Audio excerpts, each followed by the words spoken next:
राज्य के सिद्धांत। मध्यकालीन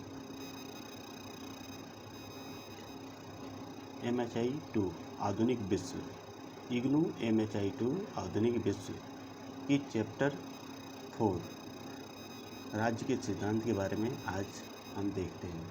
मध्यकालीन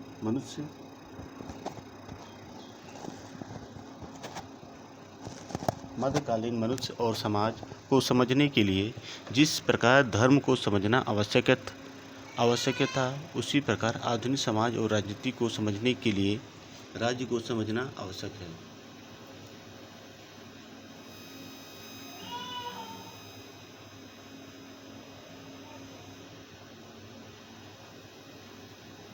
आधुनिक समाज के संचालन में राज्य की महत्वपूर्ण भूमिका होती है। अतः राज्य की उत्पत्ति, अवधारणा, भूमिका आदि उसकी जरूरतें पूर्णतः राज्य के साथ जुड़ चुकी है। राज्य की अनेक धारणाओं और कार्यविधियों को अब तक पेश किया गया है, किंतु कुछ बातें राज्य की सभी धारणाओं में शामिल हैं, जैसे भूभाग, कानून, न्याय, सेना पर एकाधिकार आदि। संप्रभु राजनीतिक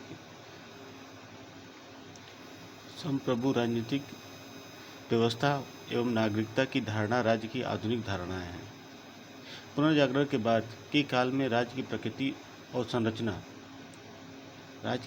संरचना के बारे में गहन चिंतन शुरू हुआ। इस काल के चिंतकों ने राज्य के और समाज के बीच संबंध पर विचार करने के साथ साथ पारंपरिक राज्य से आधुनिक राज्य में क्या क्या अंतर है पर विचार किया। इसके फलस्वरूप राज्य को एक ऐसे राजनीतिक रूप से संप्रभु सामाजिक संस्था के रूप में परिभाषित किया गया, जो केंद्रीकृत कानून बनाने एवं उसे लागू करने का अधिकार रखती हो, अर्थात राज्य को उसके द्वारा किए जाने वाले कार्यों से समझा एवं परिभाषित किया जाता है। धीरे धीरे राज्य के साथ अनेक कार्य सम्मिलित हो गए। फलतः वह अत्यधिक शक्तिशाली होता गया और आज राज्य के बाहर मानव जीवन की कल्पना भी करना असंभव है।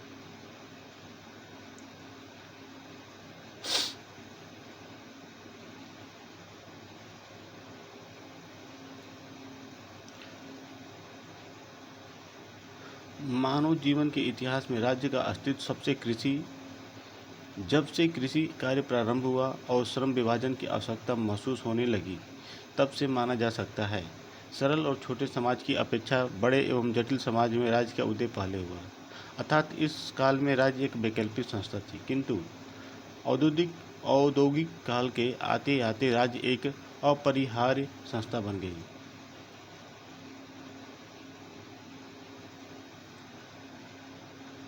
राज्य से संबंधित विद्वानों ने आधुनिक काल में लगभग अलग अलग धारणाएं प्रस्तुत की। हाब्स पहले ऐसे चिंतक हुए जिन्होंने सर्वसत्तावादी राज्य के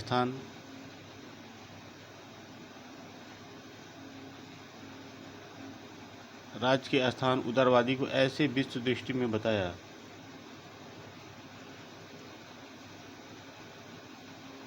चुनाव को महत्वपूर्ण स्थान प्राप्त हुए।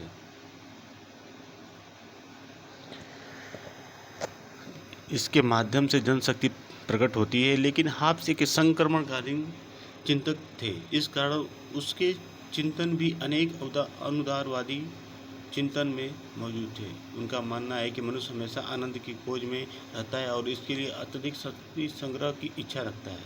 फलतः मानव समाज प्राकृतिक अवस्था में सभी के विरुद्ध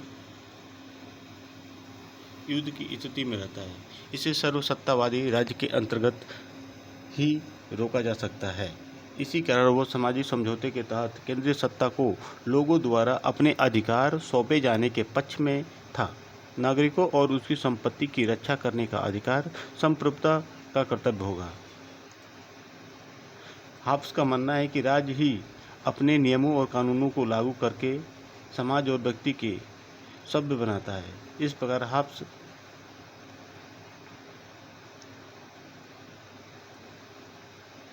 हाब्स व्यक्ति के महत्व को स्वीकार करते हुए सर्वशक्तिशाली राज्य पर जोर देता है।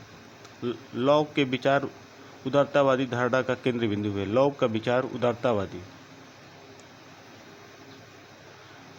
धारणा पर केंद्र बिंदु है। उसका मानना है कि जब सभी व्यक्ति अपनी असुविधा को दूर करने के लिए किसी समझौते पर सहमत होते हैं, तब समाज और फिर राज्य का निर्माण होता है। वह कहता है कि व्यक्ति अपने जो भी अधिकार राज्य को देता है वो इसी शर्त पर कि राज्य व्यक्तियों के जीवन, स्वतंत्रता, संपत्ति की रक्षा करेगा। इस तरह से प्रतिनिधिमूलक सरकार का रास्ता साफ हुआ।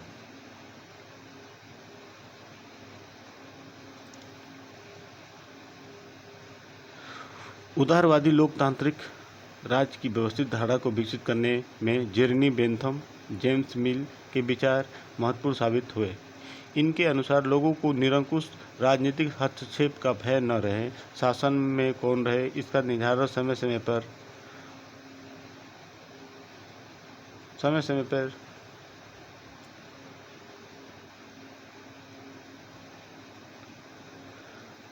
समय समय पर होने वाले चुनावों द्वारा हो और मुक्त बाजार के नियमों के अनुरूप लोग अपना काम धंधा कर सके।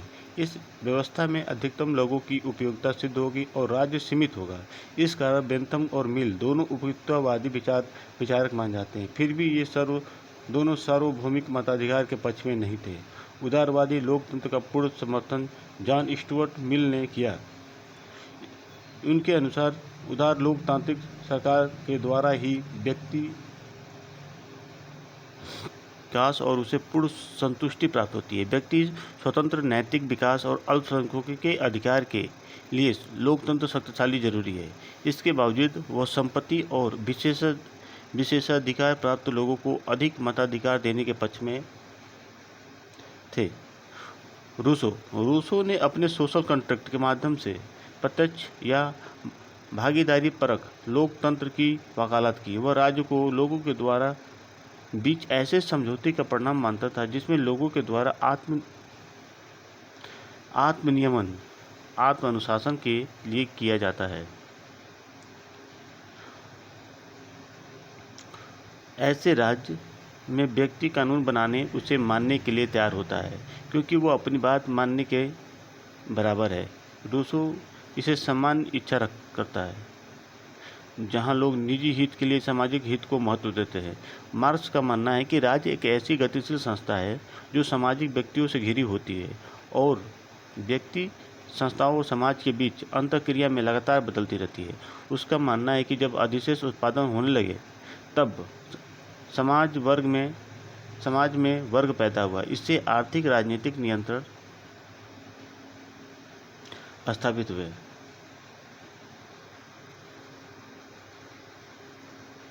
तब समाज में वर्ग पैदा हुआ, इसमें आर्थिक राजनीतिक नियंत्रण स्थापित करने के लिए संघर्ष भी हुए। इसी के फलस्वरूप राज्य का उदय हुआ।